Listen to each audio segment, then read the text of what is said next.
Students, class 5 subject science chapter 9 part second natural disaster. तो इसका part first हमने आपको कल एक्सप्लेन किया था। Now I teach you part second volcanoes. Volcanoes are crack in the earth through which molten rock called magma present inside the earth come out. Along the magma material such as dust and ash also come out when the volcano erupts. Hot magma or lava bursts out the surface through a vertical funnel called a vent. On cooling, it's come volcanic rock. The hollow top of the volcano that is shaped like a bowl is called a crater. तो आप volcanoes ज्वालामुखी को बोलते हैं।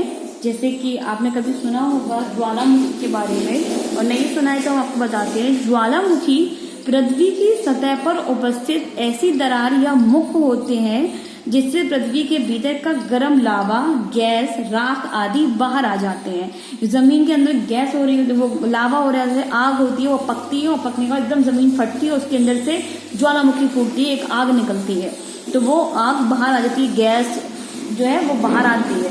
बस यह पृथ्वी की ऊपर परत में एक विभंग होता है जिसके द्वारा अंदर के पदार्थ बाहर निकल आते हैं। मतलब जमीन फट जाती है और अंदर जितनी भी आग होती है सब ऊपर निकल आती है। ज्वालामुखी नाम की उत्पत्ति रोमन आग के देवता वोल्कैन के नाम पर हुआ है।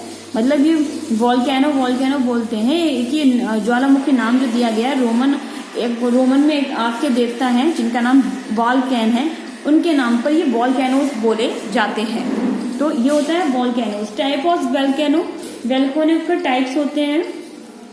एक्टिव वॉल्केनो, तो volcanoes can be of a following 3 types. Volcano 3 तरीके के होते हैं। एक वॉल्केनो दैट इज इरिप्टेटिंग और has erupted in the recent past is called active volcano. Many active volcanoes found around the Pacific ocean offering and forming and are called the ring of the fire, met at 9 Italy, met Erebus in Antarctica and Barren Iceland in the Andaman Sea of the India. Some of the active volcano. अब देखिए active volcano ये होते हैं, active में होता है सक्रिय, मतलब जागता हुआ ज्वालामुखी।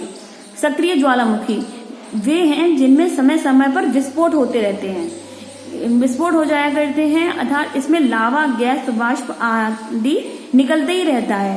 भारत में अंडमान निकोबार हो गया, और ये रिंग ऑफ फायर एम्थिल हो गया, इटली में हो गया, एंटार्क्टिका में हो गया। ये कुछ ऐसे हैं जहाँ के ज्वालामुखी में से आग निकलती रहती है। ये सक्रिय ज्वालामुखी हैं जिनमें से विस्फोट होते ही रहते हैं। ये एक्टिव वॉल्केनोस कहे जाते हैं। तो next dormant volcano, a volcano that has not erupted for many years but is expected to erupt in future is called the dormant monarchies found in the Helvin Iceland, US and example of the dormant volcano। अब देखेंगे dormant volcano वह ज्वालामुखी जो पर्वत जिससे ऐतिहासिक काल के उद्गार नहीं हुआ है, उसके बारे में विचार किया जाता है कि वह एक्सीडेंट भी नहीं हुआ है। मतलब हमें कंफर्म नहीं है, वो पहाड़ है जो कि बिल्कुल राख से बने हुए हैं और शायद किसी टाइम पे वहां ज्वालामुखी फटी थी और वो इस तरीके से है। तो ये आइसलैंड बहुत सारे हैं डोरमेंट वॉल्केनोस के।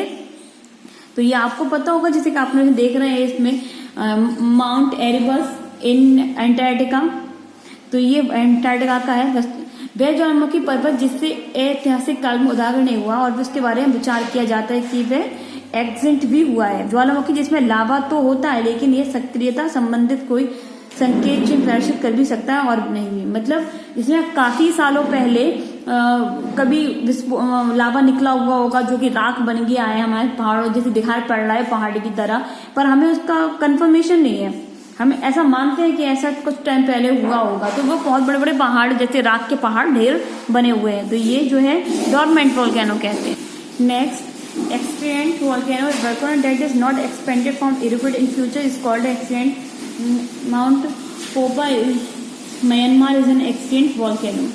मृत या शांत ज्वालामुखी, जो मतलब मरा हुआ या फिर कोई शांत है, जैसे कि डेड वॉल्केनोस, ये वो है जो युगों से शांत है और जिनका विस्फोट एकदम बंद हो चुका है। मतलब इसमें कोई भी विस्फोट नहीं होता, ये अभी काफी टाइम से ऐसे ही है। बर्मा का फोपा अफ्रीका का है, किलिमंजारो दक्षिण अमेरिका में, एक चिम्बोरोजा हवाई द्वीप का मीनाको, ईरान का कोह सुल्तान व्रत ज्वालामुखी के एग्जाम्पल है, जिसमें कोई भी विस्फोट नहीं होता, ये डेड हो चुके हैं, ये ऐसा माना जाता है कि ये बिल्कुल मृत है। अदर नेचुरल डिजास्टर में देखेंगे आप, apart from earthquake and volcano there are other natural disaster also। Earthquake के कुछ पार्ट्स होते हैं और वोल्केनोज के, जिसे और नेचुरल डिजास्टर के नेम से हम लोग जानते हैं। जैसे कि हम लोग कहते हैं tsunami, under water earthquake cause a huge wave called tsunami. एक अंडर वाटर में मतलब पानी जो होता है समुद्र के अंदर, एक बहुत तेज ह्यूज सुनामी आती है। अंडर वाटर पानी के अंदर जो अर्थक्वेक आता है उसको सुनामी कहते हैं। It is Japanese word tsunami, ये जापानीज वर्ड है tsunami. Tsunami waves travel very quickly up to 800 kilometre 500 miles an hour. ये इतने speed 800 kilometre 500 miles per hour की स्पीड से पानी के अंदर जो तूफान आते हैं, अर्थक्वेक आते हैं, ये वो होता है। ऐसा हाई 3 मीटर एंड 100 फीट, ये 30 मीटर या 100 फीट ऊंचे होते हैं। They grow bigger than become killer wave can they hit land.